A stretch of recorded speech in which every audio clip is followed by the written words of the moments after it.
Good morning my dear friends. तो आज हम लोग पढ़ेंगे विशिष्ट बालकों की शिक्षा।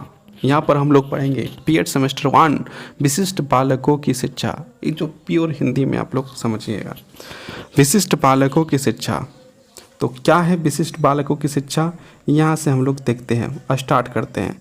तो पहला जो है विशिष्ट बालकों के प्रकार। विशिष्ट बालकों के जो प्रकार हैं वो किस प्रकार है। प्रत्येक विद्यालय में शिक्षा प्राप्त करने के लिए अनेक सामान्य बालक आते हैं। मतलब जो विद्यालय होता है उसमें अनेक प्रकार के, अनेक तरह के, अनेक लोग जो है, जितने विद्यार्थी आते हैं उसमें जो है कि सामान्य प्रकार के जो विद्यार्थी जो है आते हैं। इसके अलावा कुछ ऐसे बालक भी आते हैं, मतलब देखिए बहुत सारे बच्चे ऐसे आते हैं जो सामान्य, हाथ पैर से भी ठीक और सारे चीज़ों से अच्छे, मेंटल सब चीज़ों से अच्छा, उसे जो है कि सामान्य विद्यार्थी कहा गया, सामान्य बालक कहा गया। इसके अलावे कुछ ऐसे बालक भी आते हैं जिसकी अपनी कुछ शारीरिक मानसिक विशेषताएं होती है। कुछ ऐसे भी बालक आते हैं जिसमें शारीरिक मानसिक रूप से कुछ विशेषता पाई जाती है। इसमें कुछ प्रतिशाली, कुछ मंद बुद्धि, कुछ ऐसे बालक होते हैं जो मंद बुद्धि होते हैं, कुछ ऐसे बालक होते हैं जो पिछड़े होते हैं, कुछ पिछड़े हुए, और कुछ शारीरिक दोषों वाले, और कुछ ऐसे होते हैं जिसके शारीरिक दोष कुछ होते हैं। तो अलग अलग प्रकार के एक विद्यालय में अलग अलग प्रकार के जो है विद्यार्थी या बालक जो है आते हैं। इनको विशिष्ट बालकों अथवा अपवादक बालक की संज्ञा दी जाती है। विशिष्ट बालकों में सामान्य बालकों की अपेक्षा कुछ असमानताएं तथा विशेषता पाई जाती है। इसमें क्या है, कुछ असमानता भी पाई जाती है और कुछ जो है विशेषताएं भी जो पाई जाती है किसमें, विशिष्ट बालकों में। तो आगे देखते हैं, इन विभिन्नताओं की चरम सीमा वाले बालक विशिष्ट बालकों की श्रेणी में आते हैं। ऐसे बालक मानसिक, समयात्मक, शारीरिक, सामाजिक रूप से सामान्य बालकों से अलग होते हैं। मतलब जो सामान्य बालक है उससे जो है कि जो विशिष्ट बालक है वो मानसिक रूप में, समयात्मक रूप से, शारीरिक के रूप से, सामाजिक रूप से एक प्रकार से अलग होता है। किससे अलग होता है, सामान्य बालक से अलग होता है। यहाँ पर एक साइंटिस्ट है, मनोवैज्ञानिक है, जो यहाँ पर कुछ बातें जो है अपने शब्दों में रखा है, जिसका नाम है क्रो एवं क्रो। मतलब साइंटिस्ट का नाम है क्रो एवं क्रो के शब्दों में वह बालक जो मानसिक, शारीरिक, सामाजिक और संज्ञानात्मक आदि विशेषताओं में औसत से विशिष्ट हो और वह विशिष्टता इस स्तर की हो कि उसे अपनी विकास क्षमता की उच्चतम सीमा तक पहुंचाने के लिए विशेष परीक्षण की आवश्यकता हो, असाधारण या विशिष्ट बालक कहलाता है। ऐसे बालक जिसको जो है सामान्य बालक के अपेक्षा और ज़्यादा मेहनत की आवश्यकता होती है, एक विशिष्ट शिक्षा की आवश्यकता होती है, उसे जो है विशिष्ट बालक कहा जा सकता है। ये क्रो के अनुसार से है। आगे बढ़ते हैं, आगे हैं इसका हम इसमें 4 प्रकार की बालक की विशेषता का अध्ययन करेंगे। यहाँ पर जो है 4 प्रकार की बालकों की विशेषता का अध्ययन करेंगे। पहला क्या है, प्रतिशाली बालक। मतलब एक जो प्रतिभाशाली जो है, जो ब्रिलियंट होता है ना, गिफ्टेड होता है, वो बालक के बारे में प्रतिभाशाली बालक। सेकंड है पिछड़े बालक, बैकवर्ड क्लासेस बालक जो है। मंद बुद्धि बालक, जो मेंटल थोड़ा सा प्रॉब्लम है उसे मेंटल मंद बुद्धि बालक कहते हैं। समस्यात्मक बालक, और कुछ ऐसे बालक होते हैं जो समस्यात्मक बालक होते हैं, मतलब उसमें जो है कुछ समस्या होती है। पहला क्या हो गया, प्रतिभाशाली बालक। पहला 1 नंबर को याद करिए मन में, प्रतिभाशाली बालक। दूसरा पिछड़ा बालक, तीसरा मंद बुद्धि बालक, चौथा समस्यात्मक बालक। पहला हो गया प्रतिभाशाली बालक, दूसरा हो गया पिछड़ा बालक, तीसरा हो गया मंद बुद्धि बालक और चौथा समस्यात्मक बालक। पहला प्रतिभाशाली बालक, पिछड़ा बालक, मंद बुद्धि बालक, समस्यात्मक बालक। अब जो है हम लोग पहला यहाँ पर देखेंगे प्रतिभाशाली बालक का अर्थ। प्रतिभाशाली का बालक का अर्थ यहाँ पर हम लोग देखेंगे। प्रतिभाशाली बालक सामान्य बालकों से सभी बातों में श्रेष्ठ होते हैं। प्रतिभाशाली बालक जो होता है सामान्य बालक से भी जो है श्रेष्ठ होता है, उससे थोड़ा आगे होता है। प्रतिभाशाली बालक सामान्य बालक जो होता है, नॉर्मल बालक होता है, उससे जो है थोड़ा ऊंचा होता है। उसके विषय के कुछ विद्वानों के विचार निम्नलिखित हैं, जिसमें प्रतिभाशाली बालक के बारे में कुछ विद्वान जो है अपने बातों में जो निम्नलिखित बातें लिखे हैं उसको यहाँ पर हम लोग अध्ययन करेंगे। तो देखते हैं यहाँ पर क्या लिखा हुआ है। पहला, सिनेकर एवं हैरीमैन और सिनेकर ने क्या कहा है। प्रतिभाशाली शब्द का प्रयोग उन 1% बालक के लिए किया जाता है। मतलब प्रतिभाशाली शब्द का प्रयोग उन 1% बालकों के लिए किया जाता है जो सबसे अधिक बुद्धिमान होता है। मतलब जो सबसे अधिक बुद्धिमान होता है उसे जो है 1% व्यक्तियों के लिए किया जाता है जो सबसे अधिक बुद्धिमान होता है। प्रतिभाशाली बालक, प्रतिभाशाली शब्द का प्रयोग उन बालकों पर किया जाता है जो सबसे ज़्यादा प्रतिभाशाली होता है। और वो किसका प्रतिशत बता रहे हैं कि 1% बालक पर ही जो है कि इसका प्रयोग किया जाता है। तो यहाँ पर क्या हम लोग देखें, प्रतिभाशाली शब्द का प्रयोग उन 1%, मात्र 1% बालकों के लिए किया जाता है जो सबसे अधिक बुद्धिमान होते हैं, जो सबसे अधिक बुद्धिमान होते हैं। प्रतिभाशाली, फिर से एक बार हम लोग पढ़ लेते हैं। प्रतिभाशाली शब्द का प्रयोग उन 1% बालक के लिए किया जाता है जो सबसे अधिक बुद्धिमान होते हैं। किसने कहा था? सिकनेर और हैरिसन और सिकनर ने, ये जो दोनों मिल के ने कहा कि प्रतिभाशाली शब्द जो है ना उन बालकों के लिए किया जाता है जो 1% बालक है और वो सबसे ज़्यादा बुद्धिमान माना जाता है। अब हम लोग आगे देखते हैं। आगे जो है क्रो एवं क्रो ने भी जो है अपना परिभाषा दिया है। तो क्रो एवं क्रो ने क्या परिभाषा दिया, यहाँ पर हम लोग देखते हैं। क्रो एवं क्रो जो है बोलता है प्रतिभाशाली बालक 2 प्रकार के होते हैं। प्रतिभाशाली बालक, क्रो एवं क्रो जो है कि प्रतिभाशाली बालक को 2 तरह के माने जाते हैं। यहाँ पर बता रहा है कि प्रतिभाशाली जो बालक होते हैं वो 2 प्रकार के होते हैं। वे बालक जिसकी बुद्धि लंबित 130 से अधिक होती है। मतलब जो वैसे बालक जिसकी बुद्धि जो है वो जो 130 से अधिक होती है और जो असाधारण बुद्धि वाले होते हैं। मतलब वैसे बालक जिसकी असाधारण बुद्धि होती है, सामान्य बालकों से ऊंचा होता है, उसे जो है कि हम लोग यहाँ भी प्रतिभाशाली बालक कह सकते हैं। दूसरा पॉइंट दिया हुआ है, वे बालक जो कला, गणित, संगीत, अभिनय आदि में एक या अधिक विशेष योग्यता रखते हैं। मतलब यहाँ पर क्रो एवं क्रो ने कहा है कि वैसे बालक जो कला, गणित, संगीत, अभिनय, कला मतलब क्या है, कुछ ड्राइंग करने का या फिर मतलब कुछ बनाने का, हस्तकला, बहुत सारी कलाएं होती है उसमें। गणित एक विषय है ना, सब्जेक्ट मैथ है। संगीत मतलब गायन, अभिनय मतलब नाटक करना, अभिनय करना, आदि में जो एक से अधिक विशेषता रखता है उसे जो हम लोग यहाँ पर इसके अनुसार से हम लोग जो है क्रो एवं क्रो के अनुसार से क्या कर सकते हैं, बुद्धिमान प्रतिभाशाली बालक कह सकते हैं, प्रतिभाशाली बालक के नाम से जान सकते हैं। अब हम लोग आते हैं साइंटिस्ट या मनोवैज्ञानिक, 3 नंबर का मनोवैज्ञानिक जो है, और यहाँ पर लिखा है टर्मन और ऑर्डन ने क्या कहा। टर्मन और ऑर्डन प्रतिभाशाली बालक के बारे में क्या कहता है, यहाँ पर हम लोग देखते हैं। टर्मन और ऑर्डन दोनों जो है कि इस बात को बोलते हैं, टर्मन व ऑर्डन, प्रतिभाशाली बालक शारीरिक गठन, देखिए शारीरिक गठन के बारे में बात किया जा रहा है। सामाजिक संयोजन, शारीरिक गठन, सामाजिक संयोजन, व्यक्तित्व के लक्षणों में विद्यालय उपलब्धि, खेल की सूचनाओं और रुचियों की बहुरूपता के सामान्य बालकों से बहुत श्रेष्ठ होते हैं। मतलब जो प्रतिभाशाली बालक होते हैं वो सामान्य बालक से खेल में आगे, विद्यालय की उपलब्धियों में आगे, व्यक्तित्व में जो है आगे, बालक का शारीरिक गठन है, सामाजिक संयोजन है, ये सारी चीज़ों में जो है कि आगे रहता है। कौन रहता है? टर्मन के अनुसार से प्रतिभाशाली बालक। अब हम लोग यहाँ पर प्रतिभाशाली बालक का जो है कुछ विशेषताओं के बारे में चर्चा करेंगे। प्रतिभाशाली बालक के विशेषताओं के बारे में यदि देखें तो सबसे पहले जो है हैरिसन, सिनर एवं हैरिसन ने क्या कहा। हैरिसन और जो है सीनर ने कहते हैं के अनुसार, इनके अनुसार जो है प्रतिभाशाली बालक में निम्नलिखित विशेषता पाई जाती है। इनके अनुसार देखा जाए तो जो प्रतिभाशाली बालक होता है उसमें जो है निम्नलिखित विशेषता पाई जाती है। तो क्या क्या विशेषता पाई जाती है हम लोग ध्यानपूर्वक देखते हैं। पहला विशेषता क्या है?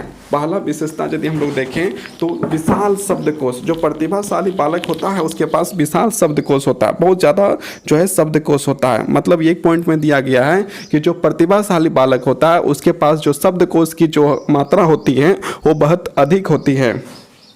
2 नंबर में मानसिक प्रक्रिया की तीव्रता, और जो है मानसिक तीव्रता जो है प्रक्रिया जो है वो बहुत तीव्र होती है। किस पे होती है? प्रतिभाशाली बालक में जो है कि मानसिक प्रक्रिया की तीव्रता होती है, विशाल शब्दकोश होता है, दैनिक कार्यों में विभिन्नताएं होती है, जो दैनिक कार्य है उसमें विभिन्नताएं होती हैं। 4 नंबर में लिखा है सामान्य ज्ञान की श्रेष्ठता। सामान्य ज्ञान जो है, सामान्य ज्ञान जो हम लोग पढ़ते हैं उसमें जो है श्रेष्ठता हासिल करता है कौन? प्रतिभाशाली बालक जो सामान्य ज्ञान में जो श्रेष्ठता हासिल करता है। उसके बाद सामान्य अध्ययन में रुचि, और उसके साथ साथ सामान्य अध्ययन में भी जो है प्रतिभाशाली बालक का बहुत ज़्यादा रुचि रहता है। उसके बाद जो है यहाँ पर पॉइंट नंबर 6 देखें तो पॉइंट नंबर 6 में बोलता है अध्ययन में अद्वितीय सफलता। अद्वितीय मतलब एक प्रकार से बहुत तीव्र गति से जो है वो जो है कि सीखता है और बहुत तीव्र गति से जो है कि वो आगे बढ़ता है। और आगे हम लोग देखते हैं और जो पॉइंट दिया हुआ है, 7वां पॉइंट देखते हैं। 7वां पॉइंट में यहाँ पर लिखा हुआ है, 7वां पॉइंट में क्या लिखा हुआ है, 7वां पॉइंट में लिखा है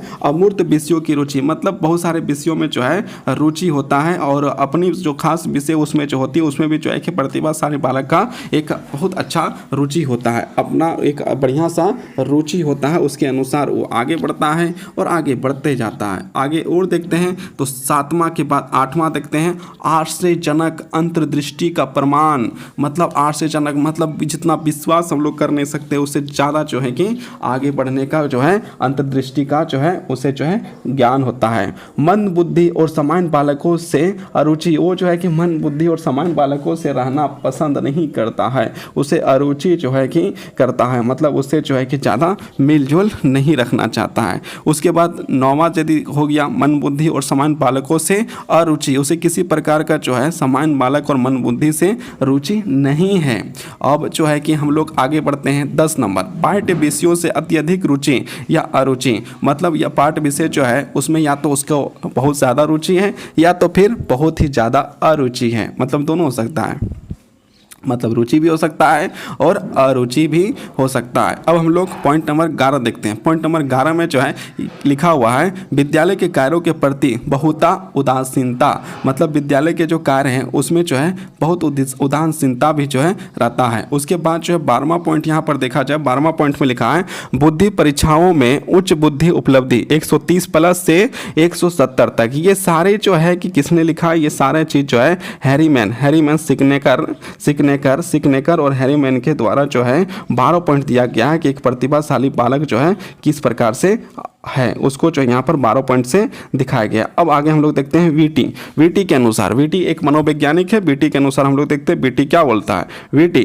के अनुसार प्रतिभाशाली बालक खेल पसंद करते हैं। जो प्रतिभाशाली बालक होते हैं वो खेल को जो खेलना पसंद करते हैं, खेल को जो है खेलना पसंद करते हैं। कौन पसंद करते हैं, तो प्रतिभाशाली बालक जो है खेल को पसंद करते हैं। किसके अनुसार ये है, तो वीटी के अनुसार है। वीटी के अनुसार कहा जा रहा है प्रतिभाशाली बालक खेल को पसंद करते हैं, 50% मित्र बनाने की इच्छा रखते हैं, और जो 50% ही मित्र बनाने की इच्छा रखते हैं, 80% धैर्यवान होते हैं, और जो है 80% वो जो धैर्यवान होते हैं, 100 में यदि देखा जाए तो 80% वो जो है धैर्यवान होते हैं, दूसरों का सम्मान करते हैं और दूसरे जो है लोगों को जो है सम्मान करते हैं, और 96% अनुशासन प्रिय होते हैं, और जो है 100 में से 96 जो है अनुशासन प्रिय होते हैं। कौन होता है, प्रतिभाशाली बालक जो है होता है। किसके अनुसार से देखा जाए, तो वीटी के अनुसार से ये चीज़ है। वीटी के अनुसार से प्रतिभाशाली बालक खेल को पसंद करते हैं, खेल पसंद करने के साथ साथ जो है 50% मित्र बनाने की इच्छा रखते हैं, उसके साथ साथ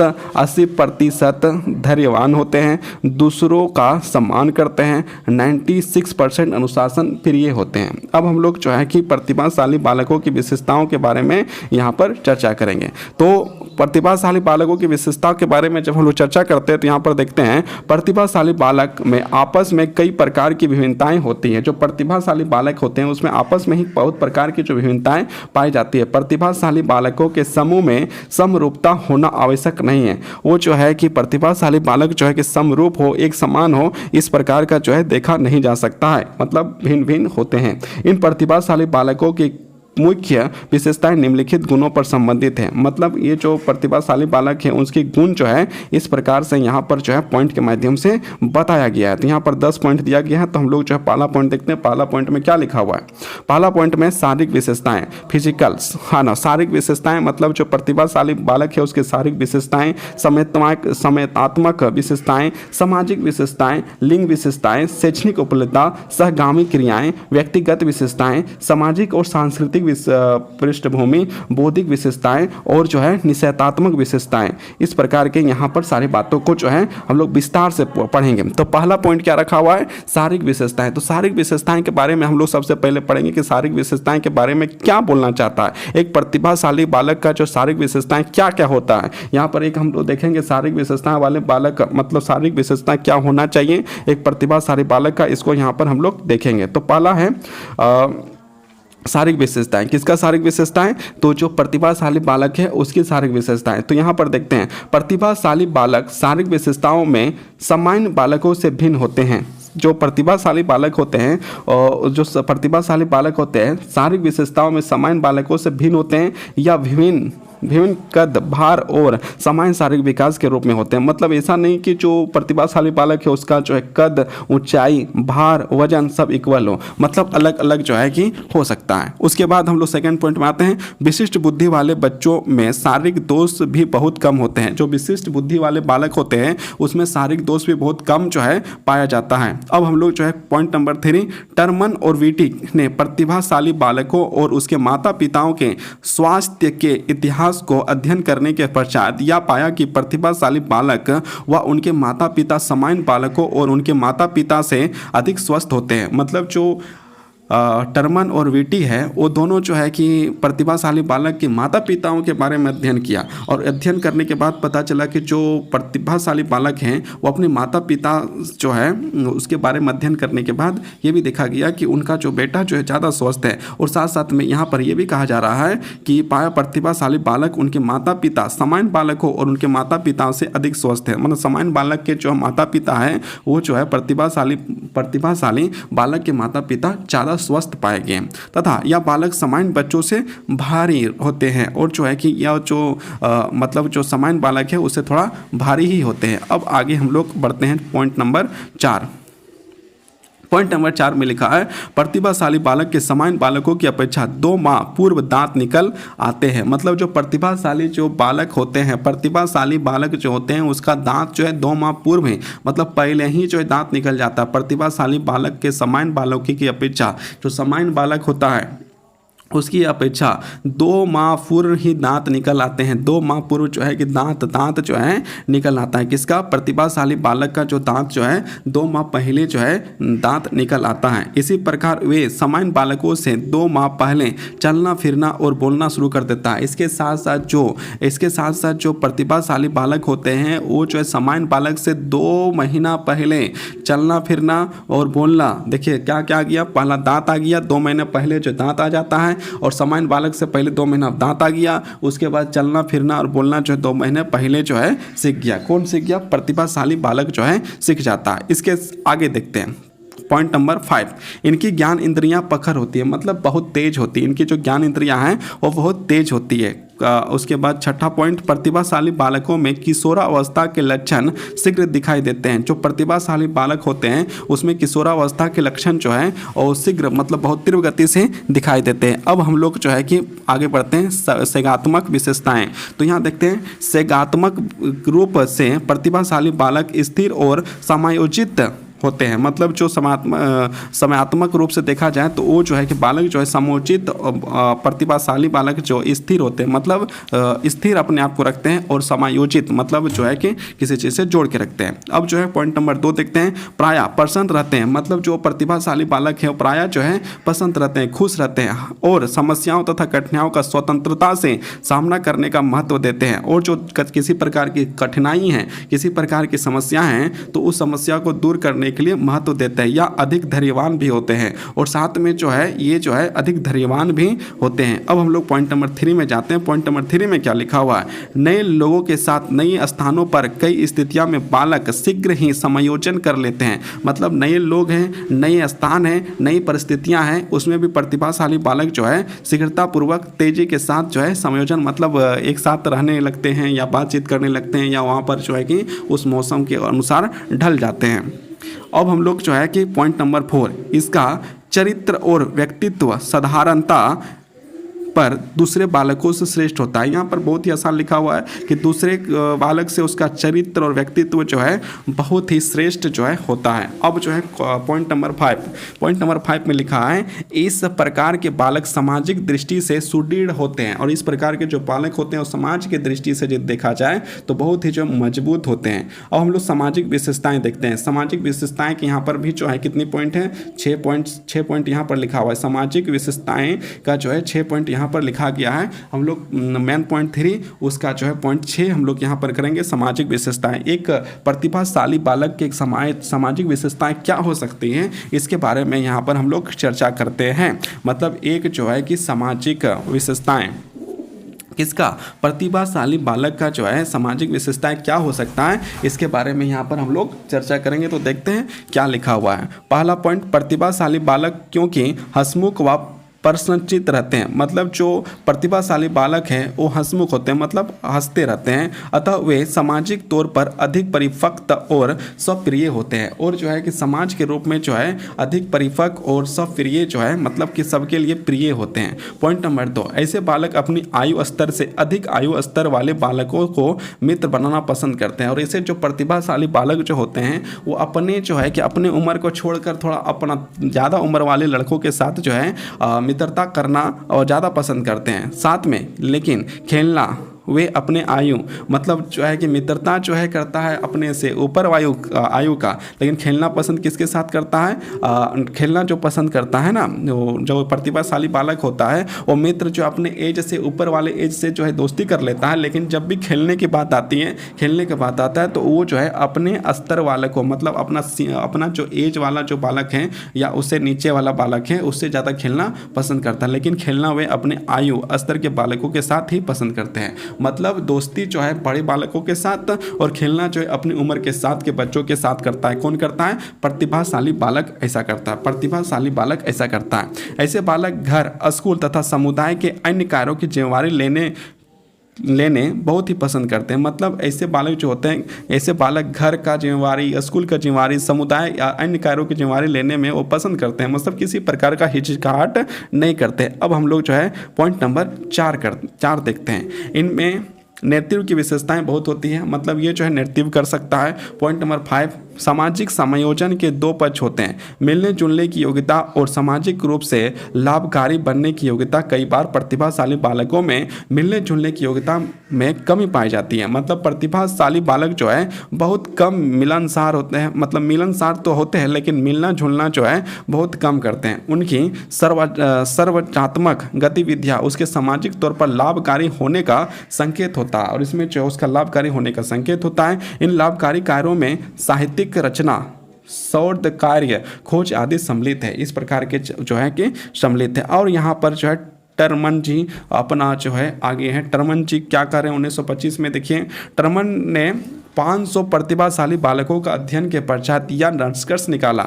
मतलब जो टर्मन जो है ना लगभग 500 प्रतिभाशाली बालकों का अध्ययन करने के बाद निष्कर्ष निकाला। तो क्या निष्कर्ष निकाला, यहाँ पर हम लोग देखते हैं क्या निष्कर्ष निकाला। निष्कर्ष निकाला कि वे अधिक ईमानदार, मतलब जो प्रतिभाशाली बालक होते हैं वे अधिक ईमानदार होते हैं, विषय परिस्थितियों में विश्वसनीय होते हैं। मतलब जो है कि विषम परिस्थितियाँ यदि हो उसके बाद भी जो है कि वो विश्वसनीय होते हैं, मतलब उस पर विश्वास किया जा सकता है। जो प्रतिभाशाली बालक है वो ईमानदार होता है, और यदि विषम परिस्थिति हो, बुरा परिस्थिति हो, उसके बाद भी जो है कि विश्वसनीय होते हैं। इसके विचारों का निर्णय से दृढ़ता लेते हैं, और जो विचार करते हैं वो जो बहुत ही दृढ़तापूर्वक निर्णय को लेने का काम जो है एक प्रतिभाशाली बालक करता है। ये टर्मन जो है 500 प्रतिभाशाली बालकों का अध्ययन करते हुए इस बात को जो है अपने बुक में लिखता है। अब हम लोग पॉइंट नंबर 4 में जाते हैं। जो मेन पॉइंट है वो 4 पॉइंट में जाते हैं। लिंग विशेषताएं यहाँ पर हम लोग देखते हैं। लिंग विशेषताएं, लड़के और लड़कियों में कौन अधिक प्रतिभाशाली होते हैं। यहाँ पर एक सवाल जैसा आ गया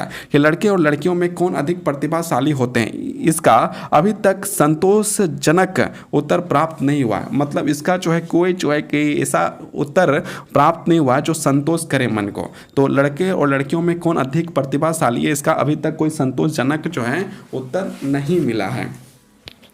कई अध्ययनों में अधिक लड़कों की बुद्धि, उपलब्धि, IQ मतलब कई ऐसे अध्ययन हैं जिसमें जो है लड़कों का जो है कि बुद्धि को अधिक माना गया है, और कई अध्ययन ऐसे हैं जहाँ पर लड़कियों का अधिक पाया गया, मतलब लड़की का जो है अधिक पाया गया बुद्धि की मात्रा। तो यहाँ पर आगे देखते हैं, टर्मन 1925 में 643 विद्यालय के बच्चों में से 121 प्रतिभाशाली लड़के और केवल 100 प्रतिभाशाली लड़कियों को ही पहचान पाया। मतलब जो है कि 663 में से 1925 में टर्मन ने जो है कि 643 विद्यालय के बच्चों में से 180 प्रतिभाशाली लड़के और केवल 100 प्रतिभाशाली लड़कियों को ही पहचान पाया। लेकिन जेंसिक 1936 को निर्गो जनसंख्या के अध्ययन में अधिक प्रतिभाशाली लड़कियां मिली, और जो जेलक्सिंग है वो जो है कि 1936 को नार्गो जनसंख्या अध्ययन, मतलब 1936 में जो नार्गो जनसंख्या अध्ययन में अधिक प्रतिभाशाली उनको मिलता है, तो वहाँ पर लड़के नहीं लड़कियाँ अधिक प्रतिभाशाली मिलते हैं। लेकिन जो है टर्मन यदि देखा जाए तो टर्मन ने जो है 643 में से 121 प्रतिभाशाली लड़के मिले और 100 जो है लड़कियाँ मिलती है। तो आगे अब देखते हैं, यहाँ पर जो है कि हम लोग आगे बढ़ते हैं, और शैक्षणिक उपलब्धि क्या है, शैक्षणिक उपलब्धि जो है कि क्या है एक प्रतिभाशाली बच्चे का, उसके बारे में यहाँ पर हम लोग जो है बातें करते हैं। तो यहाँ पर पॉइंट नंबर 1 देखते हैं। पॉइंट नंबर 1 में लिखा है बौद्धिक रूप से सर्वश्रेष्ठ व्यक्तित्व शैक्षणिक उपलब्धि को बहुत महत्व देते हैं। मतलब बौद्धिक रूप से सर्वश्रेष्ठ व्यक्तित्व शैक्षणिक उपलब्धि को बहुत महत्व देते हैं। दूसरा जो है ऐसे बालक शिक्षा के प्रत्येक क्षेत्र में अधिक उपलब्धियां प्राप्त करते हैं। जो प्रतिभाशाली बच्चे होते हैं वो शिक्षा के क्षेत्र में बहुत ज़्यादा उपलब्धियां जो है प्राप्त करता है, मतलब मेडल प्राप्त कर लिया, प्राइज प्राप्त कर लिया या कुछ और प्राप्त कर लिया, या मतलब अपने क्षेत्र में जो है कि बहुत ही आगे खेलते हैं, बहुत आगे बढ़ के खेलते हैं।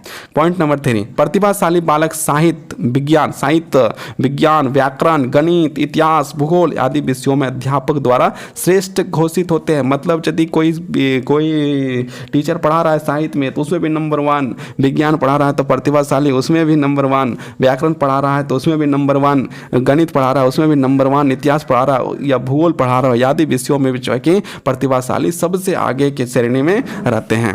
अब आगे देखते हैं पॉइंट नंबर 4, ये बालक उन विषयों को अधिक श्रेष्ठता प्रदर्शित नहीं करते हैं जिनका संबंध बुद्धि से ना हो। मतलब ऐसे ये बालक उन विषयों से अधिक श्रेष्ठता प्रदर्शित नहीं करते हैं, जैसे जो बालक हैं जो उन विषयों को जो श्रेष्ठता अधिक पसंद नहीं करते हैं जिनका संबंध बुद्धि से ना हो। जिस चीज़ में बुद्धि ना हो उसमें इनकी श्रेष्ठता कम होती है, मतलब उसमें जो इसकी भागीदारी कम होती है। उदाहरण दुकान का कार्य, सिलाई, कला आदि, मतलब इनका जो है कि दुकान का कार्य में मन नहीं लगा, सिलाई के काम में, कला के काम में जो है ज़्यादा मन नहीं लगता है। अब हम लोग जो है कि पॉइंट नंबर 5 देखते हैं। पॉइंट नंबर 5 में लिखा है उपलब्धि और बुद्धि का सहसंबंध ऐसे बालकों में अत्यधिक मिलेगा। मतलब ये जो प्रतिभाशाली बालक होते हैं उसमें उपलब्धि और बुद्धि का सहसंबंध, मतलब एक दूसरे का संबंध जुड़ा हुआ है। मतलब बुद्धि उपलब्धि और बुद्धि, मतलब उपलब्धि से मतलब उपलब्धि कहाँ से आएगा, बुद्धि से आएगा। तो इसमें जो उपलब्धि और बुद्धि से संबंध एक दूसरे से जुड़ा हुआ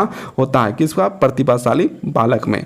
अब जो है पॉइंट नंबर 6 है। पॉइंट नंबर 6 में क्या है, पुरस्कार और छात्रवृत्तियां जितने में भी, देखिए ये प्रतिभाशाली बालक हैं तो हर विषय में श्रेष्ठ हैं, विज्ञान के विषय में हो, कला के विषय विज्ञान के विषय में हो, गणित के विषय में हो, व्याकरण के विषय में हो, इतिहास के विषय में हो, भूगोल के विषय में हो, इसमें सब श्रेष्ठ हैं। और उसी में से तो आता है यदि कोई क्यूज हो जाए तो उसमें से ही पूछा जाएगा, कोई कुछ हो जाए छात्र मतलब किसी प्रकार की परीक्षा हो जाए तो ही सारे विषयों से पूछा जाता है। इसलिए प्रतिभाशाली वहाँ पर देखिए क्या निकल जाता है, पुरस्कार और छात्रवृत्ति जो है जितने में प्रतिभाशाली बालक सबसे आगे रहते हैं। अब सारा जानकारी प्रतिभाशाली बालक को अच्छी तरीके से है तो अच्छे तरीका से तो पुरस्कार भी जीतेगा, छात्रवृत्ति भी जीतेगा और प्रतिभाशाली इसमें जो है आगे बढ़ जाता है। उदाहरण निबंध लेखन प्रतियोगिता हो तो उसमें जो है प्रतिभाशाली आगे हो जाएगा। कक्षा का सम्मान आदि ये इसमें जो है कि प्रतिभाशाली बच्चे आगे हो जाएंगे। अब हम लोग जो है पॉइंट नंबर 7 देखते हैं। पॉइंट नंबर 7 में लिखा है पढ़ाई लिखाई में अधिकतर साधारण बालकों से श्रेष्ठ होते हैं। जो साधारण साधारण बालक होते हैं, जो साधारण बालक होते हैं उससे कई गुना आगे जो है प्रतिभाशाली बालक खेल रहे होते हैं, मतलब आगे बढ़े होते हैं, पढ़ाई लिखाई में बहुत आगे बढ़े होते हैं, क्योंकि इसमें उनकी वास्तविकता रुचि होती है। मतलब इसमें जो उनकी प्रतिभाशाली बालकों की रुचि होती है, ज्ञान प्राप्त करने में अधिक रुचि लेते हैं, और ज्ञान प्राप्ति करने में जो है कि प्रतिभाशाली बालक अधिक रुचि लेते हैं। इसलिए इन सारे चीज़ों में जो है कि प्रतिभाशाली बालक बहुत आगे रहते हैं। अब हम लोग यहाँ पर जो है पॉइंट नंबर 8 देखते हैं। अधिक पाठ्यक्रम को कम समय में समझने की क्षमता होती है। जो पाठ्यक्रम जो अधिक होता है, विशाल व्यापक पाठ्यक्रम होता है, उसे बहुत ही कम समय में प्रतिभाशाली बालक जो है कि उसको समझ लेता है, सीख लेता है और समझा भी देता है, मतलब सुना भी देता है। सारा चीज़ जो प्रतिभाशाली बालक जो है कर लेता है। अब हम लोग यहाँ पर हम लोग बढ़ते हैं सहगामी क्रियाएं। सहगामी क्रियाएं के बारे में यहाँ पर हम लोग बात करते हैं प्रतिभाशाली के बारे में। प्रतिभाशाली बालक जो है सहगामी क्रियाएं जो यहाँ पर देखते हैं। प्रतिभाशाली बालक खेलों में बहुत रुचि लेते हैं। जो प्रतिभाशाली बालक होते हैं वो खेलों में बहुत ज़्यादा रुचि लेते हैं। वे अपने से अधिक आयु के बच्चों के, देखिए हम लोग पहले ही पढ़ चुके थे, जो प्रतिभाशाली बालक होते हैं जो खेलों में अधिक रुचि लेते हैं, अपने से अधिक उम्र के बच्चों से जो है कि दोस्ती कर लेते हैं और खेलना जो अपने उम्र के, अभी हम लोग कुछ देर पहले ही हम लोग चॉइस के बारे में डिस्कस किए थे, वो यहाँ पर फिर से हो गया।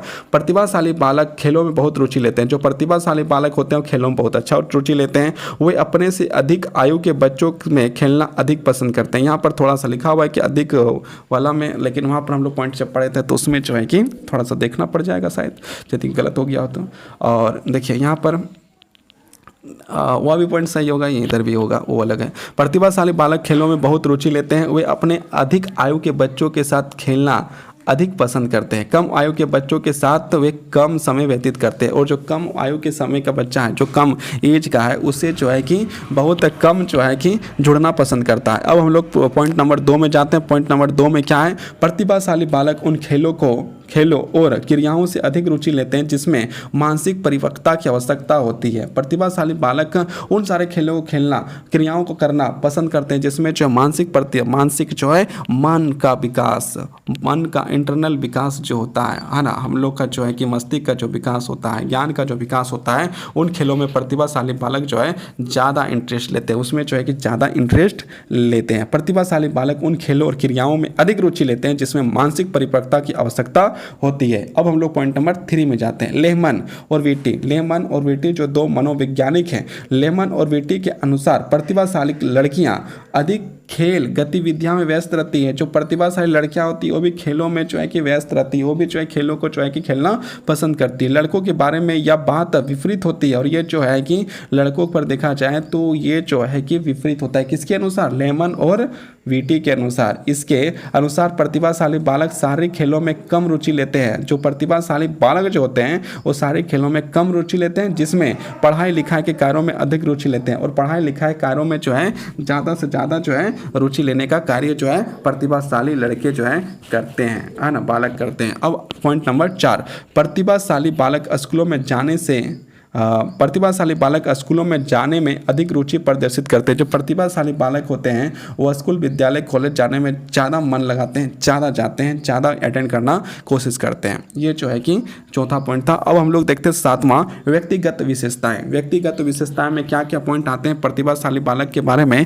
ये अब हम लोग यहाँ पर चर्चा करते हैं। तो पहला पॉइंट जो है व्यक्तिगत विशेषताएं जो है प्रतिभाशाली बालकों का, उसमें से पहला पॉइंट है प्रतिभाशाली बालक सहयोगी होते हैं। मतलब किसी का जो है सहयोग कर देते हैं। प्रतिभाशाली बालक जो है दूसरे का सहयोग भी करते हैं। ऑप्शन नहीं, यहाँ पर जो पॉइंट 2, यह सुझावों को मानने के लिए तैयार रहते हैं, और जो सुझाव जो अच्छे सुझाव होते हैं उसे मानने के लिए भी जो प्रतिभाशाली बालक जो है हरदम तैयार रहते हैं। पॉइंट नंबर 3, इनमें हास्य विनोद की स्वभाव अधिक होता है। मतलब जो है कि इसमें जो है मजाकिया किस्म के भी जो है प्रतिभाशाली बालक जो है कि मजाकिया किस्म के होते हैं। मतलब वो जो है मजाक जो है करते हैं। ऐसा नहीं है कि उदास बैठे हुए हैं, उदास बैठने का कार्य जो है प्रतिभाशाली बालक नहीं करते। हास्य विनोद जो है स्वभाव में अधिक होता है, तो हंसता है, खेलता है, बात करता है, मजाक करता है, ये जो प्रतिभाशाली बालक करते हैं। उसके बाद इनका सामाजिक संयोजन सामान्य बालकों की अपेक्षा अधिक होती है। इनका जो सामाजिक संयोजन है, मतलब समाज के प्रति जो ज्ञान है वो अधिक होता है। किसके पास होता है? तो किसके पास होता है देखा जाए तो किसके पास होता है? प्रतिभाशाली बालक के पास। अब हम लोग पॉइंट नंबर 5 करते हैं। पॉइंट नंबर 5 में लिखा है ऐसे प्रतिभावान बालकों की कक्षाओं में उनके सहपाठी अधिक पसंद करते हैं। अब जो प्रतिभाशाली बालक है तो उनके क्लास जितने भी बच्चे होंगे उसे तो पसंद करेंगे ही, तो जितने भी बच्चे हैं जो प्रतिभाशाली बालक को जो है पसंद करते हैं। यहाँ तक उसके कक्षाओं के बालक ही छोड़ दीजिए, कक्षाओं के जो शिक्षक हैं वो भी जो है उन बालकों को जो है पसंद करते हैं। तो ये किनको पसंद करते हैं? प्रतिभाशाली बालकों को हर कोई पसंद करता है, समाज पसंद करता है, लोग पसंद करते हैं, शिक्षक पसंद करते हैं, दोस्त पसंद करते हैं, घर वाले पसंद करते हैं, हर कोई जो है प्रतिभाशाली बालकों को जो है पसंद करता है। अब हम लोग पॉइंट नंबर 6 में जाते हैं। पॉइंट नंबर 6 में क्या लिखा है? प्रतिभाशाली बालकों की संज्ञात्मक स्थिरता एवं परोड़ व्यवस्था में भी नियंत्रण बनी रहती है। जो वो जो है कि बचपन में करता है वो भी जो से परोड़ व्यवस्था या कोई व्यवस्था अवस्था आ जाए वो जो है कि करता रहता है। अब हम लोग जो है 8वां पॉइंट जो मेन पॉइंट है उसमें 8वां पॉइंट सामाजिक और सांस्कृतिक पृष्ठभूमि किसका? प्रतिभाशाली बालक का। तो यहाँ पर देखते हैं सामाजिक और सांस्कृतिक पृष्ठभूमि प्रतिभाशाली बालक का क्या है। तो यहाँ पर पहला पॉइंट है सामाजिक और सांस्कृतिक पृष्ठभूमि प्रतिभाशाली बालकों की उत्तम होती है। मतलब उसकी जो सांस्कृतिक पृष्ठभूमि है वो जो है बैकग्राउंड जो है वो बहुत ज़्यादा स्ट्रॉन्ग होता है, बहुत मजबूत होता है और बहुत अच्छा होता है। अब हम लोग जो है कि पॉइंट नंबर 2 में जाते हैं। पॉइंट नंबर 2 में लिखा है प्रतिभाशाली बालकों के विचारों, देखिए प्रतिभाशाली बालकों के परिवारों का सामाजिक आर्थिक सामान्य से ऊपर होता है। जो मतलब जो प्रतिभाशाली बालक के जो परिवार होते हैं उसे सामाजिक और आर्थिक यदि सोशलिस्ट और इकोनॉमिक्स देखा जाए तो सामान्य से ऊपर होता है। अब यहाँ पर एक वैज्ञानिक है जिसका नाम क्या है? कॉल है। उसने जो अध्ययन किया होगा कभी 1956 में, उसमें लिखता है कॉल के अध्ययनों के ज्ञात हुआ। कॉल जो अध्ययन किया, कॉल एक मनोवैज्ञानिक है और उसने जो अध्ययन किया उसके अनुसार से जो ज्ञात हुआ उसमें देखते हैं प्रतिभाशाली बालकों के माता पिता व्यवसायिक स्तर में घनात्मक सहसंबंध पाया जाता है। मतलब जो है वो प्रतिभाशाली बालक जो है माता पिता में देखा जाए, बच्चा नहीं उनके माता पिता में देखा जाए तो व्यवसायिक स्तर पर घनात्मक मतलब पॉजिटिव वाले इंसान होते हैं, पॉजिटिव वाले इंसान होते हैं, पॉजिटिव वाले, लेकिन वह सहसंबंध पूर्ण बाल्यावस्था तक ही पाया गया है। लेकिन वो जो है कि पूर्ण बाल्यावस्था तक ही पाया गया। अब हम लोग जो है पॉइंट नंबर 4 देखते हैं। पॉइंट नंबर 4 में लिखा है सामाजिक, शैक्षणिक और व्यावसायिक, मतलब सामाजिक मतलब समाज से, शैक्षणिक मतलब शिक्षा और व्यावसायिक मतलब व्यापार पृष्ठभूमि प्रौढ़ अवस्था या युवा अवस्था की उपलब्धि में योगदान करती है। लेकिन अभी तक इसका अनुपात मालूम नहीं हुआ है, लेकिन इसका अनुपात जो है अभी तक जो है कि मालूम नहीं हुआ है। अब हम लोग पॉइंट नंबर 5 करते हैं। प्रतिभाशाली बालकों के माता पिता सामान्य जनसंख्या से अधिक शिक्षित होते हैं। जो वहाँ की जो जनसंख्या होती है ना, जहाँ पर जो प्रतिभाशाली बालक के माता पिता होते हैं वहाँ पर जो उनके माता पिता जो है कि ज्ञानित होते हैं, विद्वान भी होते हैं और जो है शिक्षित भी होते हैं, मतलब वहाँ से ज़्यादा ही शिक्षित होते हैं। अब जो है कि पॉइंट नंबर 6 आता है ऐसे बालकों के घर मोहल्ले या पड़ोसियों के घरों में श्रेष्ठ होते हैं। मतलब उनके जो अड़ोसी पड़ोसी जो भी है साइड में जो भी हैं उन सारे लोग जो है कि पढ़े लिखे होते हैं, अच्छे होते हैं, अच्छे गुणवान होते हैं और बढ़िया घनात्मक लोग होते हैं, सारे अच्छे होते हैं। अब देखिए माहौल कितना अच्छा मिल गया, पड़ोसी भी अच्छे, घर वाले भी अच्छे, बाहर वाले भी अच्छे, तो बच्चा जो है तेजी के साथ विकास करता है। पॉइंट नंबर 7 में शहरी क्षेत्रों में अधिक प्रतिभाशाली व्यक्ति पाए जाते हैं। जो शहरी क्षेत्र है उसमें अधिक प्रतिभाशाली व्यक्ति जो है पाए जाते हैं, यहाँ पर लिखा हुआ है। अब जो है कि पॉइंट नंबर 8 प्रतिभाशाली बालकों के परिवार अधिक और उत्तम पुस्तकें, उपन्यास, पत्रिकाएं पढ़ते हैं। जो उसके परिवार है, बच्चा नहीं परिवार है, वो परिवार जो उत्तम पुस्तक मतलब अच्छे पुस्तक, उपन्यास, पत्रिकाएं और कर्म प्रभुत्ववादी होते हैं। मतलब प्रभुवादी, प्रभु को मानने वाले भी होते हैं और बहुत सारे पत्रिकाएं पढ़ते हैं, बहुत सारे उपन्यास पढ़ते हैं, बहुत सारे पुस्तक पढ़ते हैं। कौन पढ़ते हैं? बच्चा का बाप, बच्चा नहीं, बच्चा का बाप पढ़ रहा है। अब आगे देखते हैं पॉइंट नंबर 9 विद्वानों द्वारा उत्पन्न करने में सांस्कृतिक कारकों की भूमिका का बहुत महत्व होता है। ऐसा अध्ययन इंग्लैंड और न्यूजीलैंड में 1962 में बट द्वारा किया गया था। कौन किया? बट के द्वारा जो है किया गया था। अब हम लोग जो है कि पॉइंट नंबर जो मेन पॉइंट है वो 9वां पॉइंट में पहुंचते हैं। 9वां पॉइंट में क्या है? तो 9वां पॉइंट में यहाँ लिखा है बौद्धिक विशेषताएं। किसकी बौद्धिक विशेषताएं? तो बौद्धिक विशेषताएं यहाँ पर जो प्रतिभाशील बालक का बौद्धिक विशेषताएं कैसा होता है, यहाँ पर ये हम लोग अध्ययन कर रहे हैं। तो पॉइंट नंबर 1 देखते हैं। पॉइंट नंबर 1 में क्या लिखा है? प्रतिभाशाली बालक मानसिक रूप से सामान्य बालक से श्रेष्ठ होते हैं। जो हम लोग पहले से पढ़ रहे हैं कि प्रतिभाशाली बालक जो होता है मानसिक रूप से जो है सामान्य बालक के जो है श्रेष्ठ होता है। ऑप्शन नहीं, यहाँ पर पॉइंट दो में यदि देखा जाए तो ऐसे बालकों में ज्ञान की चिकित्सा, मौलिकता, दृढ़ इच्छा, हास्य विनोद, मतलब यहाँ पर देखिए ऐसे बालक जो होते हैं, जो प्रतिभाशाली बालक होते हैं, उसकी चिकित्सा अधिक होती है, मौलिकता अधिक होती है, दृढ़ इच्छाएं होती है, उनकी जो इच्छाएं जो है मजबूत होती है, हास्य विनोद में हंसने खुशने वाला जो बच्चा है, मजाक करने वाला बच्चा भी होता है, स्वभाव तथा सामान्य बुद्धि में सामान्य बालकों से अधिक होता है। ये सारी बातें जो है कि सामान्य बालक जो होता है उससे जो है अधिक होता है। इसमें तर्क करने की योग्यता अधिक होती है, जो प्रतिभाशाली बालक होते हैं उसमें तर्क करने की क्षमता अधिक होती है। पॉइंट नंबर 4, ऐसे बालकों की अवधान का विस्तार भी अधिक होता है।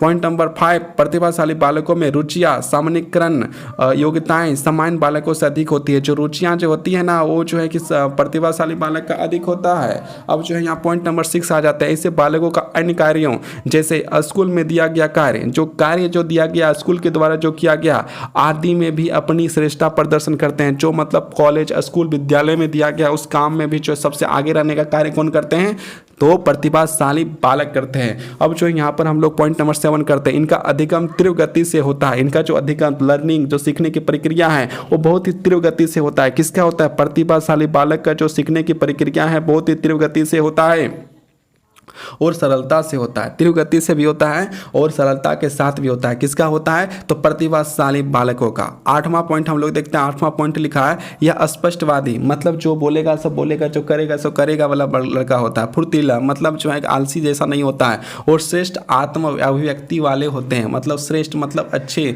गुण वाले आत्म अभिव्यक्ति वाले बालक होते हैं। कौन होते हैं, प्रतिभाशाली बालक वाले। प्रतिभाशाली बालक जो है इस प्रकार के उनके गुण होते हैं। अभी खत्म नहीं हुआ है, अभी और है। 9वां पॉइंट इनका देखते हैं। 9वां पॉइंट में लिखा है इनका शब्द भंडार विशाल होता है। जो प्रतिभाशाली बालक होते हैं उनका जो शब्द भंडार होता है, शब्द भंडार वो अधिक होता है। इसके साथ सामान्य ज्ञान जो है ना सामान्य बालकों से उच्च कोटि का होता है। किसका होता है, प्रतिभाशाली बालक का जो सामान्य ज्ञान होता है वो उच्च कोटि का होता है। किससे, सामान्य बालकों से।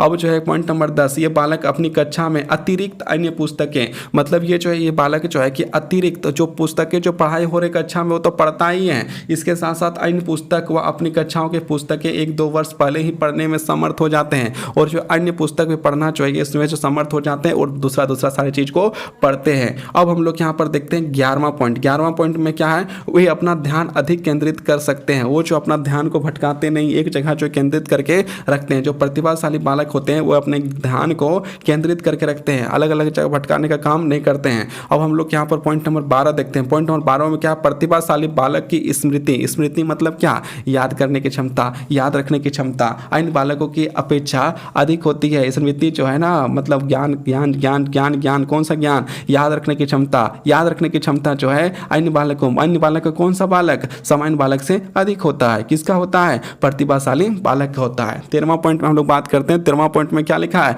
इसकी प्रतिक्रियाएं तत्कालीन होती है। जो भी प्रतिक्रियाएं होती है वो तत्कालीन होता है। ऐसा नहीं कि 10 वर्ष पहले का बात कर दे और फिर 20 वर्ष आगे का बात करते हैं, ऐसा कुछ नहीं, सब तत्कालीन होता है। बहुत सारी बातें मतलब इनका शब्दकोश मजबूत होता है, शब्दकोश ज्यादा होता है। ये हास्यवाद होते हैं। ये जो है अपने विषय में क्या, गणित में आगे होते हैं, भूगोल में आगे होते हैं, इतिहास में आगे होते हैं, विज्ञान में आगे होते हैं, साहित्य में आगे होते हैं। ये जो है कि प्रतिभाशाली बालक जो है आगे होते हैं। और जो किससे आगे होते हैं, सामान्य बालकों से अलग आगे होते हैं। कक्षाओं के दिया हुआ कार्य जो है कि करने में जो श्रेष्ठ होते हैं। स्कूल ये रोज जाने का प्रयास करते हैं, रोज स्कूल जाते हैं। डिसिप्लिन को जो 96% जो है कि पूरा करते हैं। 50% दोस्त बनाने का काम करता है। कौन करता है, तो प्रतिभाशाली जो है बालक करता है। प्रतिभाशाली बालक का ये जो है कुछ बातें थे। अब हम लोग जो देखते हैं नेगेटिव निषेधात्मक विशेषताएं, जिसमें उसको जो है कि नहीं करने का मन है। तो प्रतिभाशाली बालक कई बार लापरवाह हो जाते हैं। जो प्रतिभाशाली बालक है, जब आपको बार बार पुरस्कार मिलते हैं, बार बार जो बहुत सारे सम्मान मिलते हैं,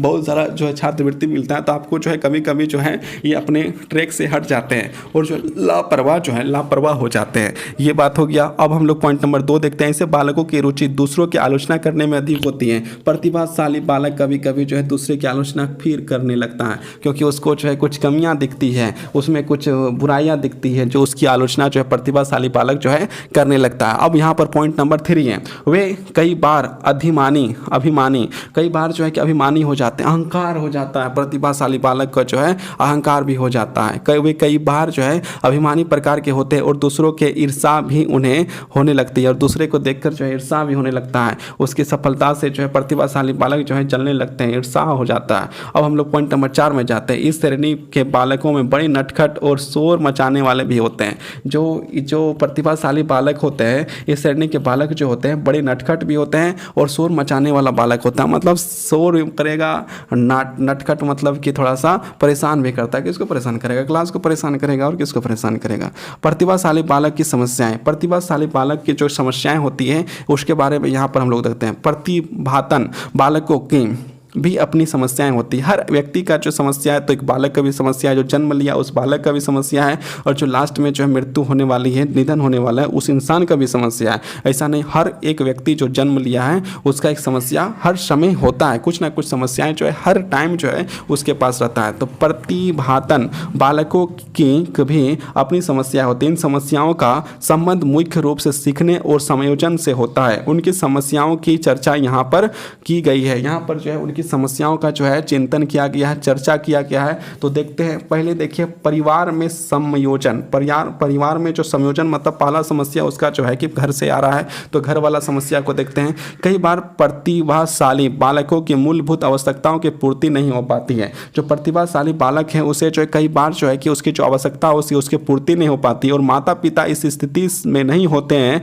कि वे सभी आवश्यकताओं को पूरी कर सके। कभी कभी जो है कि मतलब कि माता पिता भी उस श्रेणी से नहीं आते हैं, गरीबी के कारण से, या फिर आवश्यकता पूरा नहीं कर पाते हैं, मतलब थोड़ा पैसा ना होने कारण से जो अपने प्रतिभाशाली बच्चे को जो है कि विकास में करने में थोड़ा सा नहीं कर पाते। माता पिता उनकी रुचियों की ओर ध्यान नहीं दे पाते, साथ में जो उनकी रुचि जो प्रतिभाशाली बच्चों का है उसमें ध्यान नहीं दे पाते, वे उनके साथ बहुत छोटे बच्चों जैसा व्यवहार करते हैं, और जो छोटा बच्चा है उस तरह का जो है व्यवहार करते हैं। ऐसे वातावरण में बालकों और उनके माता पिता में द्वंद्व की स्थिति बनी रहती है। मतलब माता पिता और बच्चा के बीच में जो द्वंद्व मतलब थोड़ा सा मनमुटाव की स्थिति बनी रहती है। वे अपने घर में स्वयं को कुसंयोजित अनुभव करता है, मतलब जो है अपने आप को जो है थोड़ा सा कुंठित महसूस करता है। कौन? प्रतिभाशाली बालक करता है। उसके कुछ कुसंयोजन का प्रभाव घर के बाहर के संयोजन पर भी पड़ता है, और इसका जो इसका प्रभाव जो है कि बाहर में पड़ता है। इसके अतिरिक्त घर के प्रतिभाशाली बालक स्वयं को श्रेष्ठ मानते हैं। मतलब वो जो है कि जो प्रतिभाशाली बालक हैं वो अपने आप को श्रेष्ठ मानते हैं और वो चाहते हैं कि उन्हें सामान्य बालकों से अधिक प्रतिष्ठा मिले, और वो जो है कि प्रतिभाशाली बालक इस बात को चाहते हैं कि जो सामान्य बालक है उससे जो है कि उच्च स्तर जो है कि हमें जो है कि क्या मिले? प्रतिष्ठा मिले, मतलब इज्जत मिले। अब जो है पॉइंट नंबर 2, विद्यालय में समायोजन।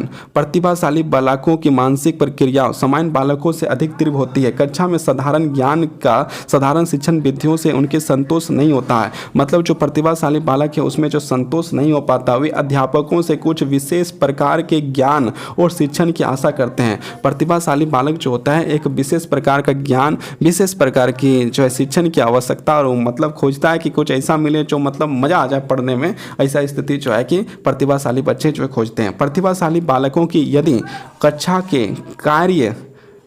के कार्य कुछ विशेषता नहीं मिलती है तो वह कक्षा से भागने लगता है, और जब उसे जो है कि इस प्रकार का माहौल नहीं मिलता है जहाँ पर उसको पढ़ने में मज़ा ना हो, उसको सीखने में मज़ा ना हो, उसमें जो आनंद ना हो, मतलब कुछ नीचे स्तर की पढ़ाया जाए, तो वो जो है कि क्लास को छोड़ने का मन करता है, क्लास से भागने का मन करता है, स्कूल एब्सेंट करने का काम करने लगता है। अध्यापक के प्रति उनका रवैया उचित नहीं होता, और जो प्रतिभाशाली बच्चे होते हैं अध्यापक के प्रति उनका रवैया जो है अच्छा नहीं होने लगता है। ऐसे बालकों को स्वयं की प्रशंसा करने का आदत पड़ जाती है, और ऐसे बालक जो होते हैं वो अपने आप का जो प्रशंसा करने का जो है कि आदत पड़ जाता है, और वो जो है खुद का जो है कि अपना जो है कि मतलब प्रशंसा जो करना शुरू कर देता है। प्रतिभाशाली बालकों की इस प्रकार की प्रवृत्ति से अन्य सामान्य बालकों का व्यापक उनके प्रति द्वेषपूर्ण हो जाते हैं। मतलब दूसरा जो है अपना जो है कि बार बार जब अपना मतलब कि बढ़ाता है, क्या कहते हैं, अपना प्रशंसा करता है, अपने बारे में बोलता है, तो उससे जो है कि दूसरे जो बालक होते हैं उससे द्वेष की भावना, जलन की भावना जो कह सकते हैं, दोष की भावना, जलन की भावना,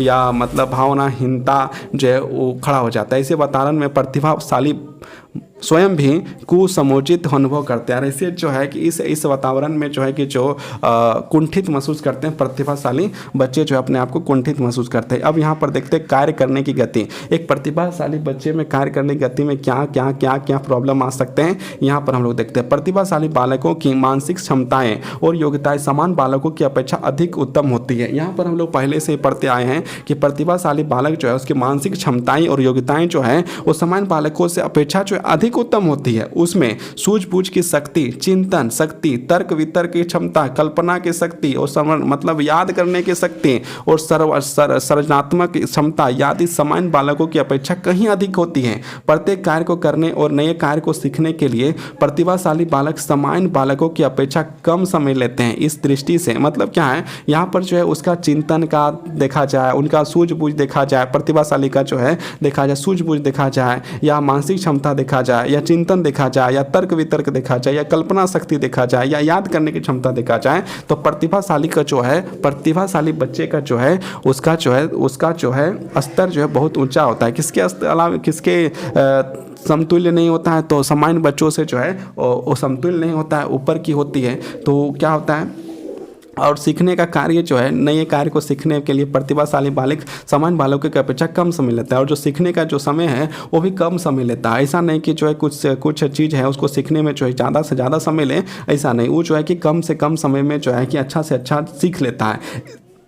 इस दृष्टि से वे सामान्य बालकों के साथ समायोजन नहीं कर पाता। और इस दृष्टि से देखा जाए तो सामान्य बालक जो है उसके साथ जो है कि समायोजन नहीं कर पाता, उसके साथ जो है कि मतलब कि इक्वलिटी नहीं रख पाता है, कर पाते हैं। और उनकी गति की धीमी पड़ जाती है और उसके साथ साथ धीरे धीरे जो है कि उनकी जो गति है वो धीमी पड़ जाती है। किनकी धीमी हो जाती है, तो प्रतिभाशाली बच्चे का जो है कि गति जो है कि धीमी हो जाती है। अर्थात प्रतिभाशाली बालकों की योग्यताओं और प्रगति का अनुपात का संतुलन नहीं रहता है। मतलब इसका जो मतलब हो गया, प्रतिभाशाली बालक की योग्यताओं और प्रगति का अनुपात जो है संतुल्य नहीं रहता है। अब हम लोग जो है पॉइंट नंबर 4 में पहुंचते हैं। पॉइंट नंबर 4 में क्या लिखा है, समाज में समायोजन। कई बार प्रतिभाशाली बालक समाज में उचित समायोजन नहीं कर पाते हैं। उनकी आयु स्तर के बालकों उनसे खेलते नहीं हैं। मतलब उनके आयु स्तर क्या है कि कई बार प्रतिभाशाली बालक जो समाज के उचित समायोजन नहीं कर पाते हैं। मतलब उनका जो है कि मन तो दोस्ती करने पर लगा हुआ है, तो मन किससे दोस्ती करेगा, तो उच्च स्तर के बालकों से, मतलब अपने एज से जो ऊपर वाले बालकों से दोस्ती करता है। ये देखकर भी जो है कि कुछ के समतुल्य जो एज वाले होते हैं, समतुल्य एज वाले जो होते हैं वो उससे थोड़ा सा अलग रहना पसंद करते हैं, पर उसको जो छोड़ देना पसंद करते हैं। इससे भी जो है कि उसको दिक्कत होता है। कई बार प्रतिभाशाली बालक समाज में उचित समायोजन नहीं कर पाते हैं। उनकी आयु स्तर के बालक उनसे खेलते नहीं हैं। जो उनके अच्छे मतलब उनके आयु स्तर के बालक हैं नहीं खेलते हैं। उनकी रुचियों के अनुसार उन्हें मित्र नहीं मिलते हैं। जो उनकी रुचि है प्रतिभाशाली बालक का, उस प्रकार के मित्र नहीं मिलते हैं। उनको दूसरे बालकों की आदतें पसंद नहीं आती है और दूसरे बालक जो करते हैं वो आदत जो है कि प्रतिभाशाली बच्चे की नहीं आती है। कई बार बालक दूसरे समुदाय में रहता है जहाँ ऊपर रीति रिवाज भिन्न होते हैं। बहुत सारे ऐसे बच्चे हैं जो अलग अलग समुदाय के होते हैं और इसे उसकी जो रीति रिवाज है वो भिन्न होते हैं। समाज में संयोजन की समस्या का प्रभाव इन क्षेत्रों में समायोजन भी पड़ता है और ये जो है भी पड़ता है। मतलब यहाँ भी जो है दिक्कत होता है। किसको दिक्कत होता है, एक जो है क्या कहते हैं उसको, प्रतिभाशाली वाले बच्चों को जो है प्रॉब्लम हो जाता है। अभिमान का विकास और साथ में जो है अभिमान का भी विकास होता है। देखते हैं कैसा कैसा अभिमान जो है विकास होता है। कई बार कक्षा में प्रतिभाशाली बालकों की ओर से अध्यापकों द्वारा अधिक ध्यान देने से बालक स्वयं को सामान्य बालकों की तुलना में श्रेष्ठ और सामान्य बालकों की तुच्छ समझते हैं। मतलब कुछ टीचर, कुछ शिक्षक के द्वारा जो है उसे बार बार तुम बहुत अच्छा पढ़ रहे हो, तुम बहुत अच्छा करोगे, तुम बहुत अच्छा बनोगे, इस प्रकार की बातें सुनने से अंदर से जो है कि अभिमान उत्पन्न होता है और बाद में जो सामान्य बालकों को तुच्छ समझने लगता है। मतलब उसे जो है अपने बराबर नहीं समझने लगता है और अपने आप को जो है श्रेष्ठ समझने लगता है। उसमें अभिमान का भाव आ जाता है और साथ में जो है उसमें जो है अभिमान का भाव आ जाता है। प्रतिभाशाली और सामान्य बालकों में संबंध मधुर नहीं रहते हैं। इसके साथ ही एक दूसरे के प्रति ईर्ष्या की भावना भी विकसित हो जाती है और इसके बाद जो है सामान्य बालक और प्रतिभाशाली बालक में एक दूसरे के साथ जो है कि ईर्ष्या का भावना जो है मतलब उत्पन्न हो जाता है, दोनों में ईर्ष्या का भावना जो है उत्पन्न हो जाता है। अब हम लोग पॉइंट नंबर 6 करते हैं। पॉइंट नंबर 6 में क्या लिखा है? लापरवाही। लापरवाही, ध्यान ना देना और आलसी। देखिए यहाँ पर जो है लापरवाही, ध्यान ना देना, आलसी, मतलब कई प्रतिभाशाली बच्चे लापरवाह भी हो जाते हैं, ध्यान नहीं देना चाहते हैं, आलसी होने लगते हैं। पहले जो आलस नहीं था अब आलस होने लगा, हर काम में ध्यान देता था अब जो है कि ध्यान नहीं देने लगा, लापरवाही हो करने लगा। तो ये सारी बातें को यहाँ पर हम लोग देखते हैं। कई परिस्थितियों में प्रतिभाशाली बालक लापरवाह हो जाते हैं, कई ऐसे होते हैं जिसमें लापरवाह हो जाते हैं क्योंकि वे अपनी प्रतिभा का कारण प्रत्येक कार्य की आवश्यकता से अधिक सरल मान लेते हैं। जितने भी जो कार्य है उसको सब सरल मान लेते हैं, इसके साथ बिना ध्यान रहकर कार्य करना उनका आचरण बन जाता है। लापरवाही और ध्यान न देने की प्रवृत्ति कई बार उन्हें आलसी बना देता है। मतलब कई बार जो है कि लापरवाही मतलब जो काम है उसमें ध्यान न देने के कारण से कई बार उस मतलब काम का ना करने के कारण से आलसी बन जाता है, उसका जो प्रवृत्ति में आलसी आ जाता है और फिर सारे काम में जो है आलस करने लगता है और वे कई कार्य को करने के लिए पहल नहीं करता। और कि बहुत सारे कार्य है जिसमें से कार्य करने का जो है पहल तक ही नहीं करता, मतलब करना ही नहीं चाहता है। अब हम लोग 7वां पॉइंट करते हैं, उत्तम बुद्धि गलत प्रयोग। मतलब बुद्धि तो बहुत अच्छा है लेकिन प्रयोग जो है गलत जगह में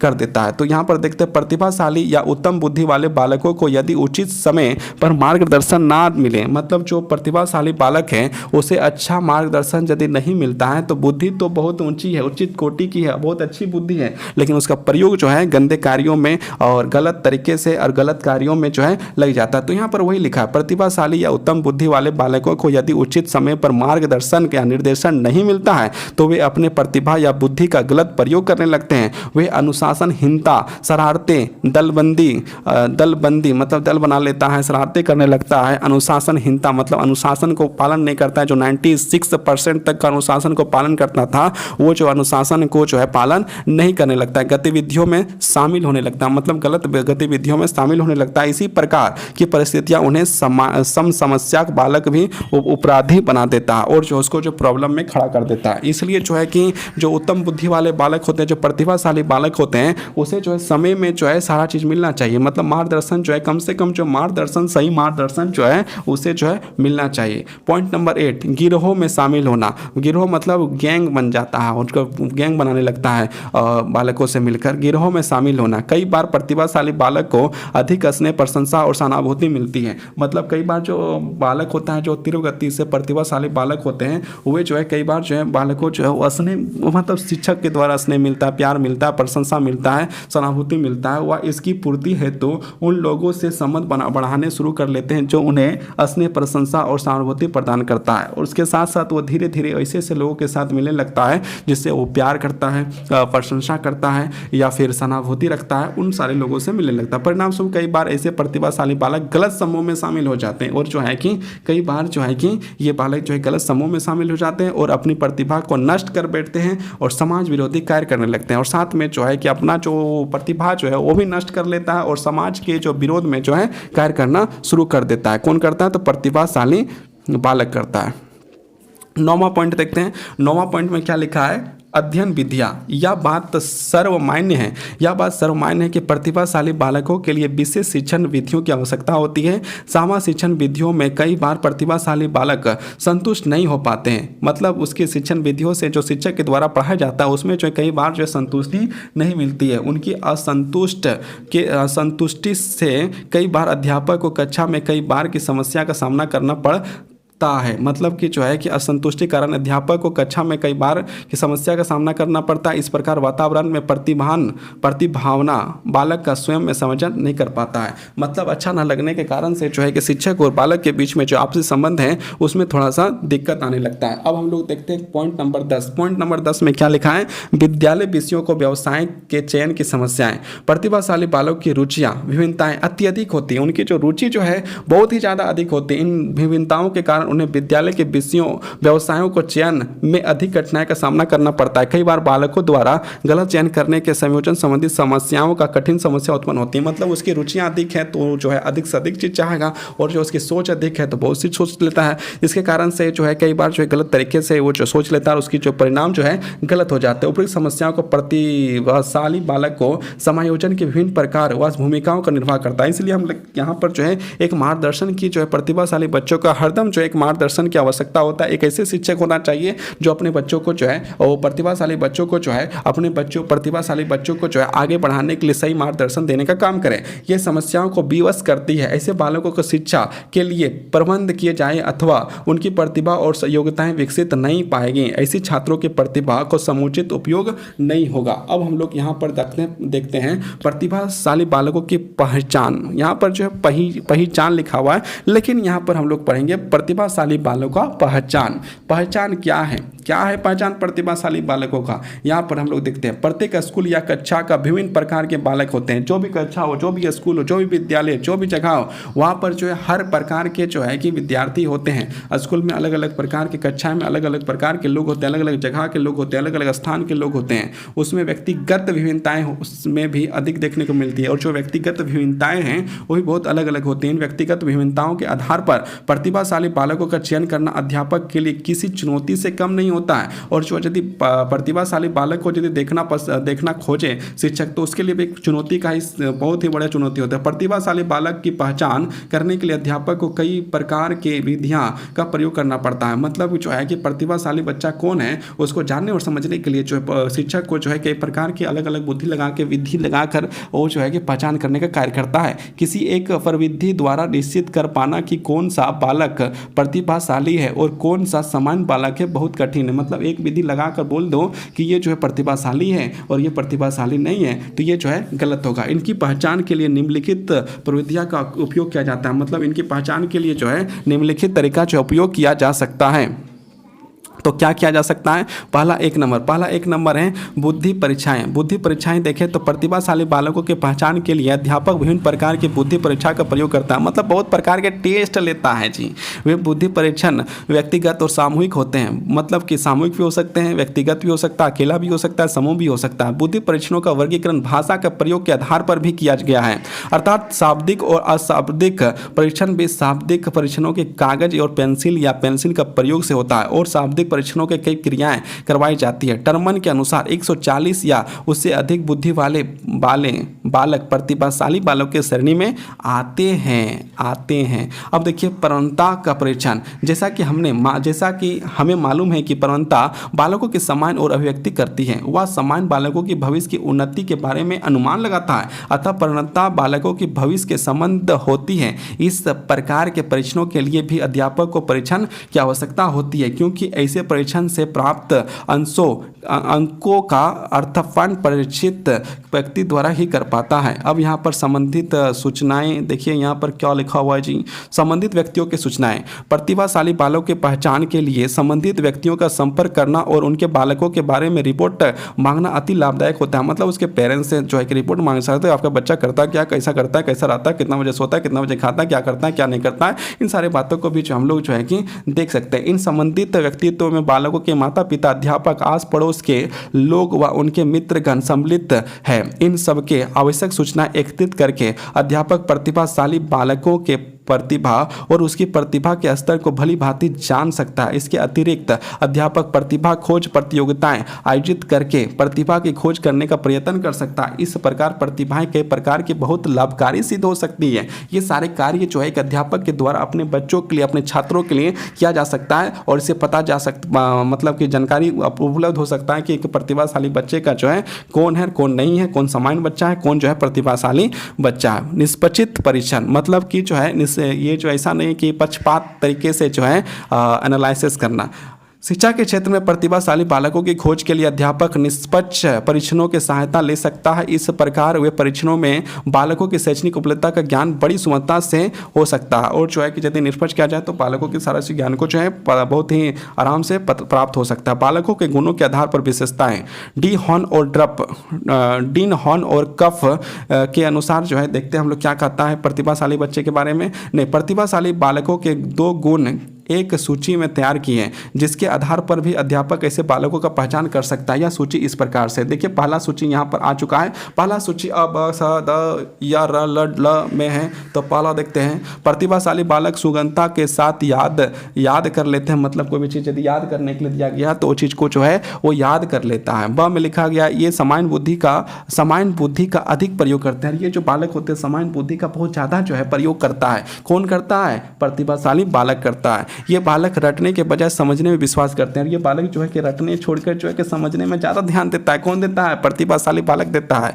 इसका शब्द भंडार बहुत विस्तृत होता है। और जो किसका विस्तृत होता है? शब्द भंडार। तो किसका शब्द भंडार विस्तृत होता है? तो प्रतिभाशाली बालक का जो शब्द भंडार होता है वो बहुत ही विस्तृत होता है। ये कठिन कार्यों को सुमनता के कर लेते हैं। जो कठिन कार्य होते हैं बहुत ही सरलतापूर्वक कर लेता है। कौन कर लेता है? तो कौन कर लेता है? तो कौन कर लेता है? ये कठिन कार्यों को बहुत सुमनता से कर लेता है। कौन करता है? प्रतिभाशाली बच्चे करते हैं। इनका चिंतन मौलिक होता है। इनका जो चिंतन जो होता है ना खुद का होता है, ऐसा नहीं कि दूसरे का लेकर चिपका दिया। ये जो मौलिक चिंतन करने वाले बच्चे होते हैं, कौन होता है? तो प्रतिभाशाली बालक होते हैं। अब ल में देखते हैं, प्रतिभाशाली बालक स्पष्ट रूप से सोचने, मतलब जो प्रतिभाशाली बालक है स्पष्ट रूप से सोचने, अर्थों का पहचानने और संबंधों को पहचानने का दक्ष होते हैं। मतलब उसको पहचानने में, उसको सोचने में, उसको करने में किसी प्रकार की कोई प्रॉब्लम नहीं होता है। किसको नहीं होता है? तो प्रतिभाशाली बच्चे को नहीं होता है। अब यहाँ पर देखिए क्या लिखा हुआ है, उपरोक्त गुणों की कसौटी मानकर भी प्रतिभाशाली बालक का पहचान किया जा सकता है। इस प्रकार की यदि किसी पर गुण देखा जाता है तो उसे हम लोग जो है प्रतिभाशाली बालक कह सकते हैं। उसको हम लोग प्रतिभाशाली बालक जो है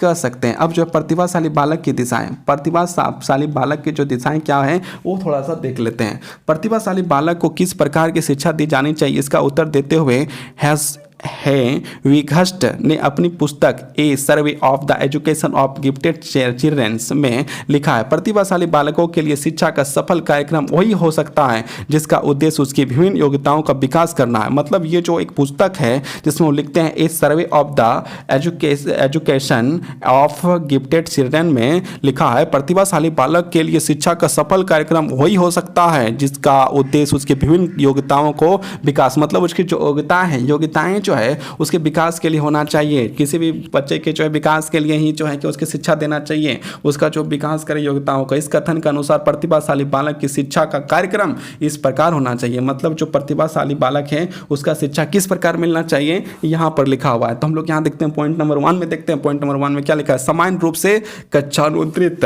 कुछ मनोवैज्ञानिक का विचार है कि प्रतिभाशाली बालकों को एक वर्ष में 2 बार कक्षानुत्रित दी जानी चाहिए। उसके विपरीत दूसरे मनोवैज्ञानिक का विचार है कि ऐसा करना उनको सीखने की प्रक्रिया के कर्मिक विकास के लाभ से वंचित करना है। उनका विचार यह भी है कि या आवश्यक नहीं है कि उनकी सब विषयों में विशेष योग्यता, मतलब जो प्रतिभाशाली बच्चे हैं वो जो है कि हर विषय में जो है प्रतिभा रखते हैं, ऐसी भी बात नहीं। ऐसी दशा में उच्च कक्षा में पहुंचकर उसमें असमझ, मतलब कि उसे जो है कि ऊपर उठाने के जैसे क्लास को जो है कि फंदवा देना या आगे कर देना, वो जो थोड़ा गलत तरीका है ना। तो आज यहाँ पर आगे बढ़ते हैं। अतः क्रो एवं क्रो एक मनोवैज्ञानिक का नाम है। क्रो एवं क्रो का परामर्श है, प्रतिभाशाली बालक को समान रूप से विभिन्न कक्षाओं में अध्ययन करना चाहिए। इनका अभिप्राय यह है कि प्रतिभाशाली बालकों को वर्ष के अंत में उसी प्रकार कक्षानुति दी जाना चाहिए जिस प्रकार अन्य बालकों को दी जाती है। मतलब कि जो है कक्षा से ऊपर उठाने का जो कार्य जो है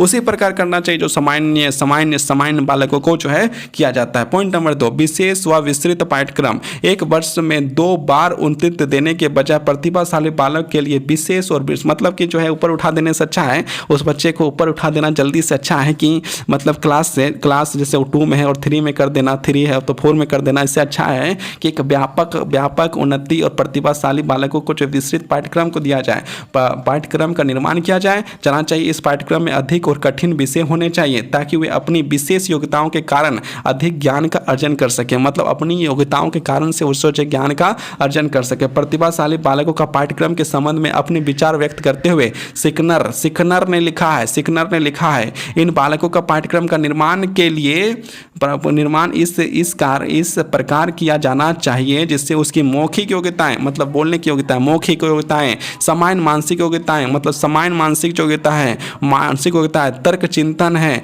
रचनात्मक शक्तियां हैं, अधिकतम विकास हो सके। इस उद्देश्य की प्राप्ति के लिए उनको खोज, मौखिक और स्वतंत्र कार्यों का परीक्षण, क्रियात्मक प्रयोगात्मक कार्य के लिए उत्तम अवसर प्रदान करना चाहिए। मतलब हर प्रकार के जो है कि उसका विकास हो सके इसको सोचते हुए जो है काम करना चाहिए। किसको काम करना चाहिए? तो शिक्षक को करना चाहिए। अब देखते हैं शिक्षक का व्यक्तित्व पर ध्यान। शिक्षक का व्यक्तित्व पर ध्यान शिक्षक का व्यक्तिगत ध्यान, शिक्षक का जो है एक प्रकार से व्यक्तिगत ध्यान होना चाहिए। किस पर होना चाहिए? प्रतिभाशाली बच्चों में होना चाहिए। शिक्षक को प्रतिभाशाली बालकों के प्रति व्यक्तिगत रूप से ध्यान देना चाहिए, उसे उनको नियमित रूप से परामर्श और निर्देशन देना चाहिए। इन विधियों का अनुकरण करके ही वह उनको उनकी विशेष योग्यताओं के अनुसार प्रगति करने के लिए अनुप्राणित कर पाता है। सांस्कृतिक की शिक्षा, सांस्कृतिक, देखिए संस्कृति की शिक्षा, पॉइंट नंबर 4 में लिखा है संस्कृति की शिक्षा। तो यहाँ पर हालीवर्थ एक मनोवैज्ञानिक है जिसने कहा है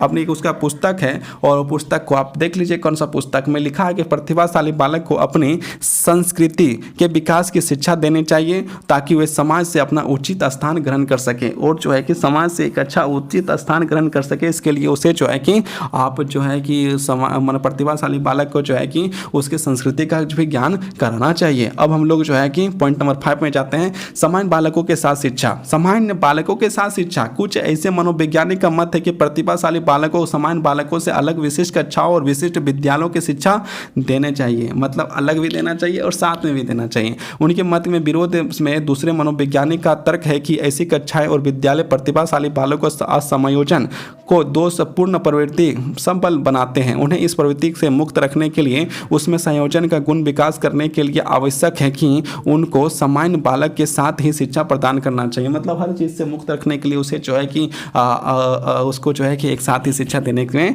भलाई जो है समझा गया। अब हम लोग पॉइंट नंबर 6 करते हैं। पॉइंट नंबर 6 में यहाँ पर लिखा है प्रतिभाशाली बालक को सामान्य विषयों के अध्ययन में विशेष रुचि होती है। मतलब प्रतिभाशाली जो बालक होते हैं और विषय अध्ययन की सुविधाएं यहाँ पर प्रतिभाशाली बालक को जो है सामान्य विषयों में अधिक अध्ययन करने में रुचि होता है। उनकी उस रुचि का विकास करने और उनको अधिक अध्ययन के लिए प्रोत्साहित करने के लिए विचार को प्रत्येक विद्यालय को विभिन्न विषयों की पुस्तकों को सूचित पुस्तकालय होना चाहिए। मतलब प्रतिभाशाली बच्चों के लिए एक पुस्तकालय होना चाहिए जिससे वो जो पढ़ पढ़ के ज्ञान को अर्जित कर सके। इस प्रकार के शैक्षणिक सुविधाएं उनको अधिक ज्ञान का अर्जन करने में अपूर्व सहायता दे सकती है। पाठ्यक्रम सहगामी क्रियाओं का आयोजन देखिए यहाँ पर जो है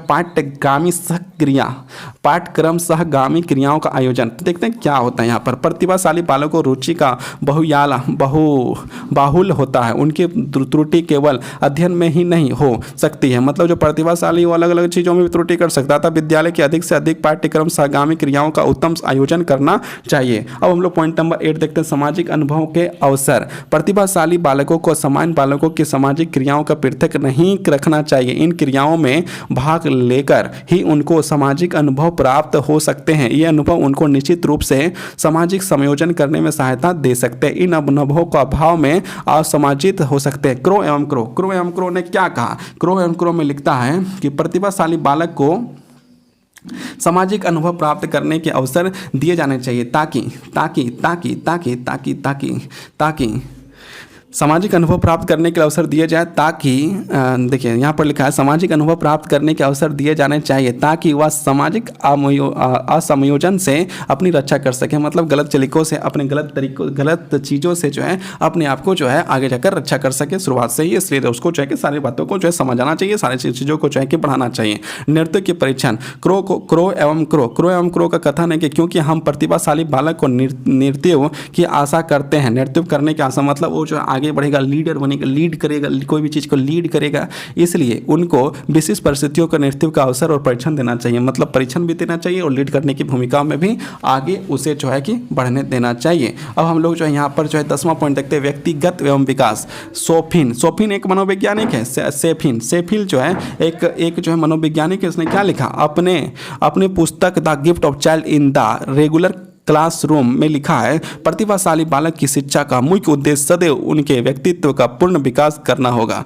मतलब उसका जो है पूर्ण विकास, मतलब हर प्रकार का विकास, स्वर्गीय विकास जिसे कहते हैं, वो करना चाहिए। इस दिशा में परिवार और विद्यालय समाज को एक दूसरे को इस प्रकार सहयोग देना चाहिए कि प्रारंभिक बाल्यावस्था में किशोरावस्था तक उसके व्यक्तित्व का पूर्ण विकास हो जाए। मतलब किशोरावस्था तक सारी विकास से जो है आसानी से हो जाए। अब यहाँ पर जो है चैप्टर जो है समाप्त हो गया। तो आप लोग जो है इसको ध्यानपूर्वक सुने और समझें, और ना समझ पाए तो कमेंट में ज़रूर आप जो है कि बताइए। तो ये विशिष्ट बालकों की शिक्षा थी, विशिष्ट बालकों की शिक्षा जो आप लोगों को मैंने यहाँ पर बताया। और आप जो है इस चैनल को लाइक करें। इस चैनल को लाइक नहीं करना है ना, वीडियो को लाइक करें, चैनल को सब्सक्राइब करें, और नीचे यदि कमेंट बॉक्स आपको दिख रहा है तो उस कमेंट बॉक्स में कमेंट करें। धन्यवाद।